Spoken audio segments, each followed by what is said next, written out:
ये समांतर प्लेट संधारित्र की धारिता ज्ञात किए थे, जिसमें से परावैद्युत पदार्थ डाला गया था, है ना था? देखो ध्यान दो,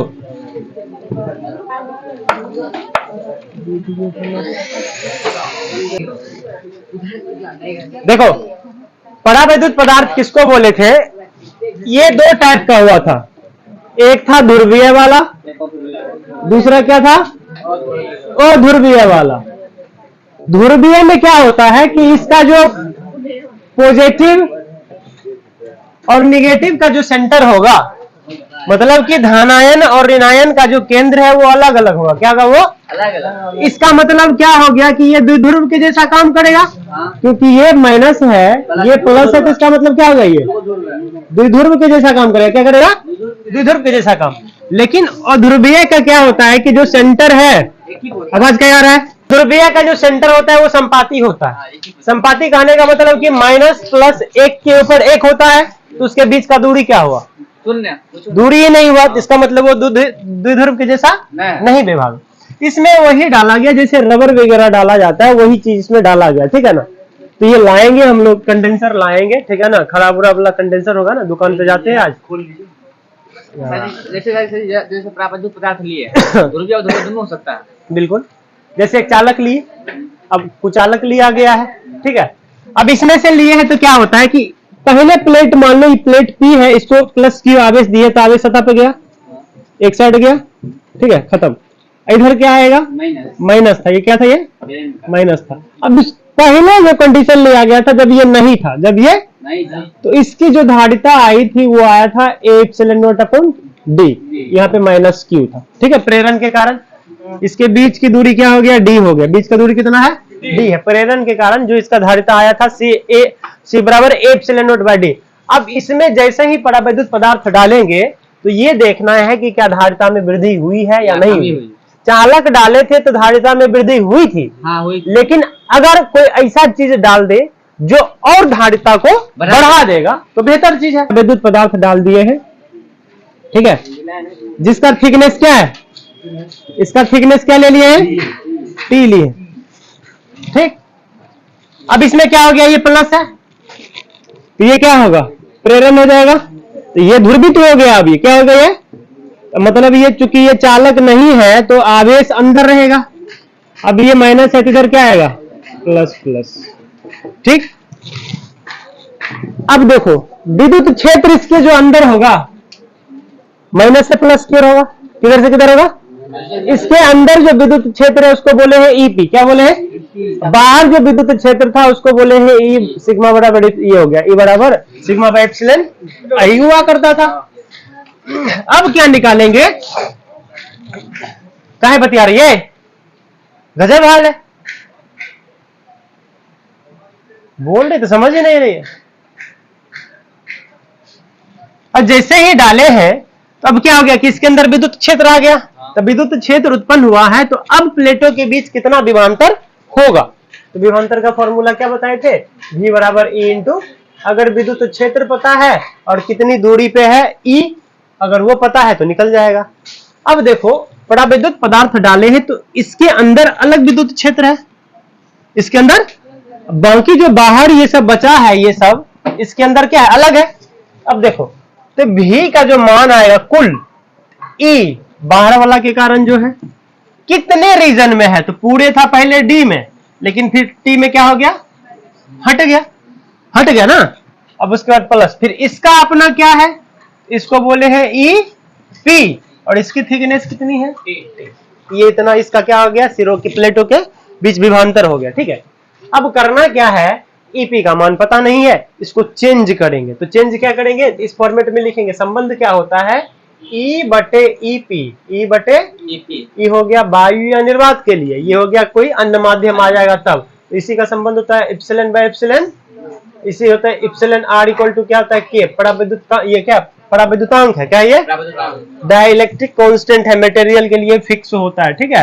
अब हमको इसको इसके साथ रिलेट कर देना, क्योंकि परावैद्युत पदार्थ लिए हैं, इसका परावैद्युतांक फिक्स होगा, ठीक है ना, फिक्स होगा। इसको रिलेट करेंगे तो हमको चाहिए EP का मान, तो EP का मान क्या आएगा?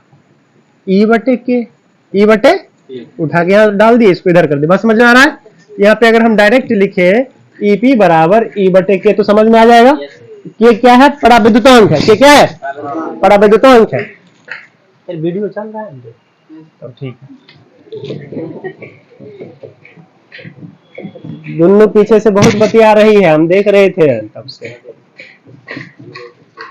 बैठ जाती है एक जगह, कौन खिस्सा करती है पता नहीं। महिला के खिस्सा खत्म ही नहीं होता है कहियो हन।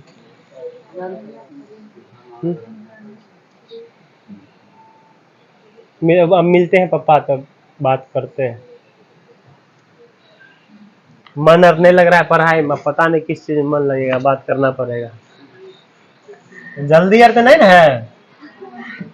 देखो अब ई कॉमन ले लेंगे, ई कॉमन ले लिए तो क्या बचा? D minus T plus T Y. बोलो कोई दिक्कत? ई का मान कितना? ई का मान सिग्मा बाई एप्सिलॉन, और उसके बाद अंदर में क्या हो गया? D minus T. अब देखो अब प्लस क्या हो गया? टी वाई के। टी वाई क्या हो गया? के। कौन? ई का मान नहीं रखे हैं वहां पर देखो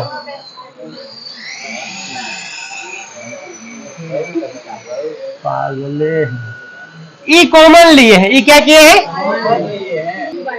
देखो ई कॉमन लिए हैं यहाँ पे, ई कॉमन लिए तो ई का मान सिग्मा बाई एप्सिलॉन नॉट है। सिग्मा बाई एप्सिलॉन नॉट है, तब सिग्मा क्या है? पृष्ठीय आवेश घनत्व। सिग्मा क्या है? तो सिग्मा का फॉर्मूला आता है ना Q by area, Q by. अब उसमें भी का मान जब रखेगा तो क्या हो जाएगा तुम्हारा? क्यू बटे ए एप्सिलॉन नॉट। अब ये हो जाएगा D minus T plus T Y. ये किसका मान हो गया? भी का। अब भी का मान जब पता चल गया तो बोले थे ना कि सबसे पहले भी ही निकाला जाता है। तो उसके बाद बताओ कि C कितना हो जाएगा? C, इसको C बोले थे, इसको C' बोल देते हैं, C नोट बोल देंगे। तो फॉर्मूला होगा Q बाय भी। Q बाय, मिटा दे फोटो। Q इसका मान देखो, Q by A epsilon not D minus T plus T Y. Q Q मर गया, C' बराबर क्या हो गया? ए एप्सिलॉन नॉट, यहाँ क्या हो गया? D minus T plus T Y. बोलो कोई दिक्कत? ये दोनों टर्म में देखो, सिर्फ ये दोनों में टी कॉमन आ रहा है, सिर्फ वही दोनों में। तो जब वो दोनों में टी कॉमन आएगा तो टी कॉमन ले ले। देखो इसमें से टी कॉमन ले रहे, तो C' बराबर एप्सिलॉन नॉट D अपने जगह पे है। अब इस दोनों में से ले रहे सिर्फ, माइनस के साथ ले रहे हैं तो अंदर में क्या बच जाएगा? 1 माइनस 1 बाय के। बोलो ऐसे है, minus T plus T by के, माइनस टी कॉमन लिए। यहाँ बचा क्या? 1। क्या बचा? अब यहाँ प्लस था तो हो जाएगा यहाँ 1 बटे, वही बात तो लिखे हैं। ठीक, अब इसमें अपने मन से D से गुना भाग करते हैं। D से क्या करेंगे? अब ऐसा क्यों किया गया? क्योंकि पहले जो धारिता थी ये था, इसके साथ कंपैरिजन करना है, तुलना करना है तो गुना भाग करना पड़ेगा ताकि तुलना कर सके।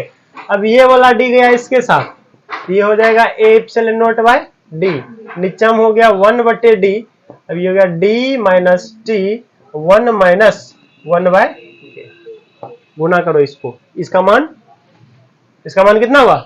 C, समीकरण 1 में था ये C।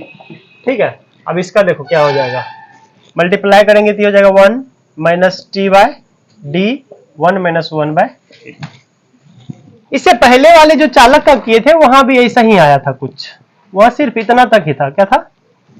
आज थोड़ा और ज्यादा क्वांटिटी माइनस हो रहा है, मल्टीप्लाई है ना, क्वांटिटी घट रहा है।